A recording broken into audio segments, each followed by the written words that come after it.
Verizon, the network more people rely on, is here and ready to help keep you connected.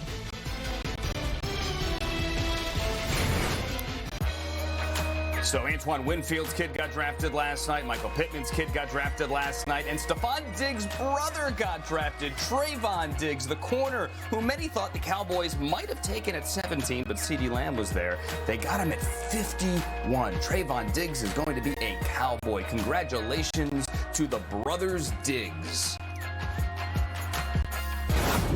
You got to be proud of your little brother, aren't you? That's pretty cool. 100%. It was a moment that we'll never forget. We were anxious for a while, but when his phone started ringing, I was like, "Just grab it." It's a happy moment. Yeah. You see, your big brother had to teach you to answer the phone to see if the Cowboys are calling, huh? It was ringing one too many times. I was starting. Well, I'm proud of both of you and happy for both of you. That's awesome. But you both got new starts this year, huh? Yeah, it looks that way, man. Yeah. So you come see us, too. I'll be there to see you. Don't worry. I can't wait. It'll be fun. It'll be coming before we know it. I appreciate that. And by the way, I loved your letter to Trevon. That was awesome. Thank you. I appreciate it. Yeah, that was cool. Thank you. That was really cool. You guys are the best. We can't wait to have both of you in the league. It's going to be fun for us. I appreciate it, guys. Trevon, you worked hard for this, man. We're all celebrating you tonight.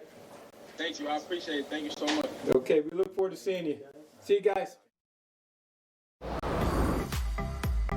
The letter he mentioned was something we ran earlier this week on NFL Network. Stefon writing a letter to his little brother, how happy he was he's getting to the NFL. And there's a tweet for everything, right? Look at the date on this, 2015. Trevon Diggs saying his two favorite teams, the Vikings, his brother was playing for him then, and the Cowboys. Well, now he's going to be a Cowboy. More on what Dallas has done from our James Slater. Alabama corner Trevon Diggs told me he was, quote, starstruck when Cowboys owner Jerry Jones picked up the phone and called him following that pick at 51, saying, quote, words can't explain it. My heart kind of dropped.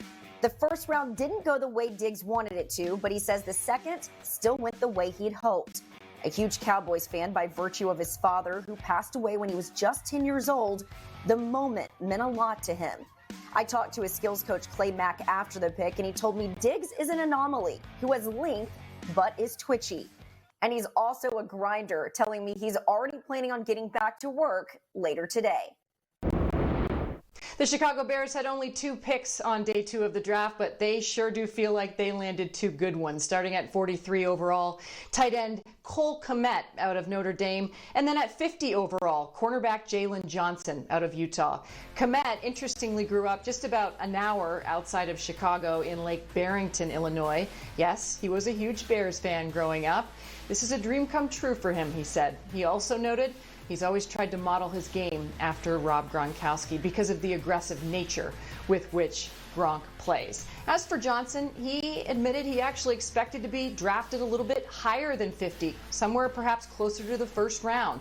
That said, he is super pumped to be joining a defense that he says has playmakers across the board. He considers himself a dog with a strong competitive mentality, a versatile player, added to the 8th total defense from a season ago under Chuck Pagano. After trading out of the first round, the Patriots make 5 selections on day 2, but perhaps none more surprising than their first selection there, 37th overall, when they picked a safety from Division II Lenore Ryan. And when they cut to Bill Belichick's Nantucket home, you didn't see Belichick, you saw a dog sitting in the chair. Nike the dog. He did not make that pick, however. That was Belichick, Nick Caserio, and Monty Austinfort, the director of college scouting. They loved this kid, a physical freak, obviously dominated at Division II. But then when he went to the Senior Bowl, held his own. And when I asked him about what it did for him, he said, hey, it proved to me what I already knew, that I belong with these guys. Kid not lacking for confidence. Again, a big safety with the potential to play outside linebacker. As for their 4 other picks, 2 edge guys, one from Michigan, one from Alabama, and then a pair of tight ends, including one where they swung a deal with the Jets, basically giving up their entire 4th round to get Dalton Keene for Virginia Tech. Caserio said you have to search on the tape a little bit, but they love this kid's athleticism, and I'll tell you what, I've heard from plenty of people who say this kid has no fear. He will do whatever it takes to prove his point. Thank you, Mike, and thank you, Nike. Do your job, get a treat. Time now for Next Gen Stats, powered by AWS. Yes, Gronk last year retired, and it was noticeable. Very noticeable. So what do? For the first time since 2010, they go out and they draft 2 tight ends. Charles Davis, Bucky Brooks. Let's talk about these tight ends, what the Patriots do. Bucky, it was definitely a need. Yeah, it definitely was a need. And what the Patriots have done in the past, when they have a big need, they double up. 2010, they did it when they drafted Rob Gronkowski and Aaron Hernandez. They come back this year, and they get 2 playmakers in the same round. Devin Asiasi and then Dalton Keene. And what I like about this combination, they really are a yin and a yang combination, meaning Asiasi is a vertical stretch player, someone who can get down the seams, can make plays in the passing game. He is dynamic with the ball in his hands. This was a big-time recruit coming out of high school, made his way to Michigan and back to UCLA. He is talented. Dalton Keene is that versatile playmaker that they typically have played with. A guy that can line up and play H-back or fullback. You can move him all around the formation. I think this gives the Patriots the opportunity to go 12 personnel, 1 back, 2 tight ends, 2 wide receivers, and use a variety of different formations and deployments to really keep the defense off balance. Bucky, I like what you're talking about with how they're going to utilize those tight ends. And Dalton Keene, his dad played for retiring defensive coordinator at Virginia Tech, Bud Foster. He played for him, and then Keene, of course, ends up at Virginia Tech. Foster's on the staff there. What goes around comes around. But for me, how about what they're doing, how versatile they are with all the rest of their picks? Kyle Duggar, Josh Uche, right? Anthony Jennings. Those are absolute perfect Patriot picks with how they're going to utilize those guys on defense. We're talking about positionless players, hybrids all the time. Every one of those guys does more than one thing well, and they'll be utilized to their full extent by Bill Belichick and, of course, Nike the dog. And, Andrew, who's going to be the MVP when it's all over, Nike or the commissioner, who has been huge in this thing? We saw the commissioner lay down a soft shoe. We saw him knock down the M&Ms. We saw him chill in the chair by the end of the evening last night. He's hosting like you are. Nike or the commish? Who's going to come out on top when this is all over? And one more time, with Wiz, brother, with Wiz. No, I'm sorry. It could be the commissioner's dog, who we saw on his Twitter video earlier in the week, who I believe is named Bailey. We're trying to get the dog's name. Nike and Bailey stealing the show.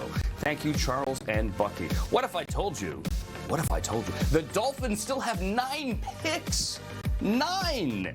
Coming up next, what they could do with them. Do not go anywhere. NFL draft kickoff. For Alabama, I'm going to check the math, but I think that might have been the case. But let's start with a guy who began his career at Alabama and finished it at Oklahoma. Jalen Hurts. He was the big name coming off the board. The only quarterback that went during rounds 2 and 3. Picked 53rd overall by the Philadelphia Eagles. A guy that accounted for more than 50 touchdowns, more than 30 through the air, 20 on the ground. He will now be vying for the role as Carson Wentz's backup. And yes, Howie Roseman, Doug Peterson, they were on the same page here. Of course, Doug Peterson, quite the creative play caller, so is he going to use him kind of like Sean Payton does use Taysom Hill in New Orleans? That's the big question. As for Roseman, the GM, he said earlier today, I spoke with Carson Wentz about the options at this pick, and one of them was Jalen. So he had a heads up ahead of time. We're sitting here at the end of the second round. This is not a first-round pick. This is the end of the second round. We just felt like this was the right thing to do, and the right thing to do based on our beliefs. And for more on this, we welcome in our NFL media insider, Ian Rappaport. All right, Ian, this is very different than the way it played out in Green Bay. You told us earlier today on the pregame show that the Green Bay Packers really did not give Aaron Rodgers a heads up that they were going to be taking Jordan Love with their first-round pick. Philadelphia does tell Carson Wentz here about Jalen Hurts, but how did this all go down? Yeah, and this really was someone when the Philadelphia Eagles sat down earlier this morning and figured out who would be there in the second round. Jalen Hurts was very firmly in the picture, and my understanding when they got on the clock, after, by the way, as you mentioned, they had given Carson Wentz a heads up that this was a possibility. This was described to me as a very easy pick. They want to be, the Philadelphia Eagles do, in the business of developing quarterbacks. They want to be a quarterback factory. And of course, Carson Wentz is their franchise quarterback. They used so much capital to go up and draft him. They gave him a massive contract. He is their